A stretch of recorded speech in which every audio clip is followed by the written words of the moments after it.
Hey, I need a moment of your time. Quick, fast. It's not going to take me that long. Sometimes when I wake up in the morning, I wake up in the morning with books in my head. And this morning I woke up with The Giving Tree by Shel Silverstein. It's one of my favorite stories. And it's a story about a little boy that found favor with a tree. And this tree loved this little boy. And the little boy would go to the tree and he would say, "Let's play." And the tree would sway. And the tree would let the leaves come down. And he would pick the leaves up and he would make a lion's mane. And when the boy got hungry, he dropped apples. And the little boy would pick up the apples. And he would eat the apples. And then when he got tired, he said to the tree, "I'm tired too." And the tree said, "Well, lean on me, and I'm going to give you rest. And my shade is going to block the sun." And so the little boy said, "Hey, I'm hungry again." So the tree dropped down apples and he picked up the apples and he ate it. And the little boy went away. And when the little boy came back, he said to the tree, he said, "You know what? I don't want to play. I want to make some money and I'm older now." And so the tree said, "Okay, well, pick up my apples, gather them and go sell them and that'll give you money." So the little boy went away for a long time and the little boy came back and he said, "You know, I don't want to play and I'm not hungry. I'm making money, but I want to get a wife and I want to get a family and I need to build a house. I have to prepare for my family." So the tree said, "Well, I don't have any money, but look, I got branches and my home is the forest and there's trees all around us. Gather the trees and cut off some of my limbs and you go build a house for your family because I want you to be happy." So the little boy ran and he did that and he came back and then he said, "I'm tired. I just want to get away. You know, I need a boat. Can you give me a boat?" And the tree says, "Well, I don't have a boat, but you know, my stump and my whole body, it can build a boat. So cut me down and you get your boat and you, as sad as I'm going to be, I want you to be happy. You build your boat and you go away." And so the little boy went away for a long time and the tree was unhappy. But when the little boy finally came back, he was old, he was feeble, he was frail. And he said to the tree, he said, "I'm tired. You know, I'm just exhausted. I'm beat. I don't need money and my teeth can't even eat the apples, but I just want to rest." And the tree said, "Well, I'm a stump now. And you've taken all I had. I only got a stump left. Your knees are feeble. Sit down and let me give you rest." And the little boy sat down and he rested. Mothers are that tree. Wives are that tree. We give and we give and we give until there's nothing left. The funny thing about the story is, as I begin to flip through the pages, when I begin to read it to my children as they were babies, nowhere in that story did I hear or read where the little boy nurtured the tree. The little boy didn't put fertilizer down. The little boy did not put water down. The little boy didn't ask the tree, "Do you need anything?" That book hit home as I deal with so many women who are just drained. They're drained and the families keep taking and taking and taking and taking and taking till there's nothing left but a little stump. Take a moment today and ask your wife, "Do you need anything? Can I help you?" Children, just take a moment and ask your mom, "Mommy, can I do something for you?" Because the worst thing you could do is just keep taking and taking and taking and not replenishing. The wonderful thing about life is as we become adults, we realize that love is recyclable. You put love in and you get love out. We as women, as Miles Monroe said, we are incubators. You give us something and we'll give it out. You give us heaven, we'll give you heaven. You give us hell, we'll give you hell. You put a seed in us, we'll give you a child. You give us a vision and we'll help you birth it. But the little boy was just so selfish because it's a book about selfishness where he just took and he took and he took and he went away and he disappeared for years. But when he needed something, he came back.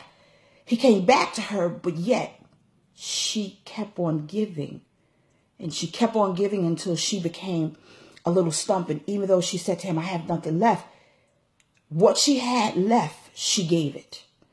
And one thing about women, we're givers, we're nurturers. We'll keep giving, we'll keep giving.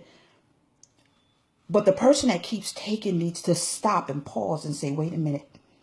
I got to nurture that thing so she can have something to give me." So many husbands are dealing with women who are angry because you're taking. And what are you putting back into your wife? So that when you come home, you can receive peace. You can receive a meal. You can receive everything that you need. What are children doing to say, Mom, I need, and for her to give of herself, her time, her energy, her finances, or whatever, for you to get it, you have to show her that you're grateful. You have to show her that you appreciate her. I know for my mother, God rest her soul, she went home. But when she went home, I remember that she put so much in me that was beautiful, that every Thursday she received fresh flowers from me. Every Thursday, like clockwork. I would take her into the store and I would say, don't get one pair of shoes, Mommy.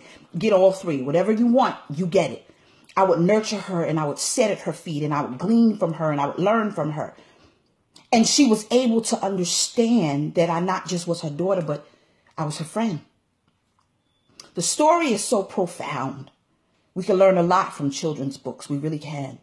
Because it teaches character. It's a character building process that you put in a child and hopefully it'll stick. But we are the giving trees, women. We give, and we give. And we have people who just take in our family, our husbands and our children. They just take and they take and they take. Because the little boy even didn't say, well, tree, do you need anything? You need me to mow the grass around you, do you? But the tree said, I want you to be happy. Do you realize how strong it is for women to sacrifice themselves? I was speaking to a girlfriend the other day, and I'm going to let you go. And she said that she watched her mother feed everybody, but she never ate. She watched her mother do things, but she didn't do. Because Mommy had counted the pennies to make sure that they ate. And even though she sacrificed it because she didn't have. I remember even as a little girl, I shared the story, and my mother could not afford all of us to have McDonald's at the same time, because even though my father worked and he made good money, there were times when she had to budget.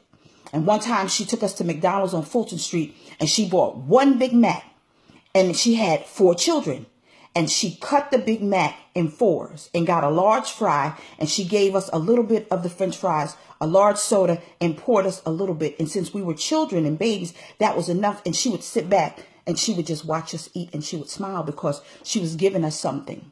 One thing about women, we give because it makes us happy. But we're not to be taken for granted because we do that, because God has given us that ability. Understand the story of Adam and Eve. Adam had, Eve received. And so if you're a husband, please understand that your job is to replenish your wife.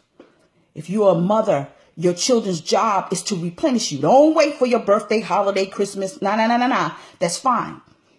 But get a replenishment day and tell your children, even if they're small, they don't know, today you're going to do the dishes. Today, Mommy needs a break. Today, we're going to give you a coupon, and that coupon is to rub Mommy's back. Because sometimes children don't know, but when children get older, don't allow them to drain you dry. Don't allow your husband, hopefully if he's smart, he'll get this message and say, it's time for me to replenish my wife. The Giving Tree is a wonderful story. I admonish you all to get it if you've never heard the story. And if you've heard the story, apply it. I admonish couples to get it and read it to each other. That's what I would do if I was counseling couples. Read The Giving Tree to each other so that you won't be selfish and you'll realize that your husband or your wife needs replenishment. Women specifically. We need to be replenished. And it's not about sex. Sex is a wonderful thing. You're married, have lots of it. However, when your wife is tired, she won't even tell you because she doesn't want to rattle your feathers. But be man enough to realize it is my job to replenish her. Baby, what you need me to do? Stop by a mall, pick up flowers, get her a card. Tell her every day, thank you. Speak life into her. That makes her feel good. Believe it or not, she's waiting for you, attaboy. She's waiting for it. Pray over her. Get her favorite meal or her favorite cupcake or cookie. When I was married, I remember that I was married before I married Calvin. But I would do something. I would take Hershey Kisses and I would stick them on the seat of my husband at the time. He didn't appreciate it, and that's why we divorced. Oh. However, it is very imperative that you not take your spouse for granted, because he and she are together as a unit, and the wife is that giving tree, and she's given and she's given, And you're taking and you're taking, but you're not putting anything back. For moms, don't wait till your mother is laying in a box and you're standing over her and you wish that you would have taken more time while she is breathing. Now give her that. Give her time and give her attaboys and call her up and say, Mommy, I love you. That's one thing when my mom was stuck in the grave. I didn't have that guilt because, I did the most miraculous job. She used to tell me, you're my friend. And I speak highly of her now because she influenced me to be a great mom and to be a better wife even. And so she taught me. And so therefore I'm teaching everyone that I know. And so don't wait for mommy to be in a box to tell her, you know what? I love you. What issues you have even with your mother, get them out of the way. Because she has been that giving tree. And you might not understand that, but when she wants to give you and she doesn't have, it's because she budgeted her money to make sure you had a roof over your head and that you guys can eat. And so when she says no, it's not that she's saying no. She might be mad because she wants to give it to you, but she can't. But she does it in another way. You might be too selfish to realize that. And so please, I'm going to take this moment and I'm going to say bye-bye. But I'm also going to tell you, take a minute and you replenish your wife. And your children should replenish you. Children, replenish mommy. Because mommy is the giving tree. And over the course of time, she's going to be that little stump. And it will be unfortunate if you have to look over mommy in a box and say, I wish I would not have just taken so much from her, but given her something. Because there's going to be a time when you're going to call her. And God forbid she won't be able to call back. I know the experience. So don't wait for Mother's Day. Don't wait for Christmas or birthday. You acknowledge the woman in your life.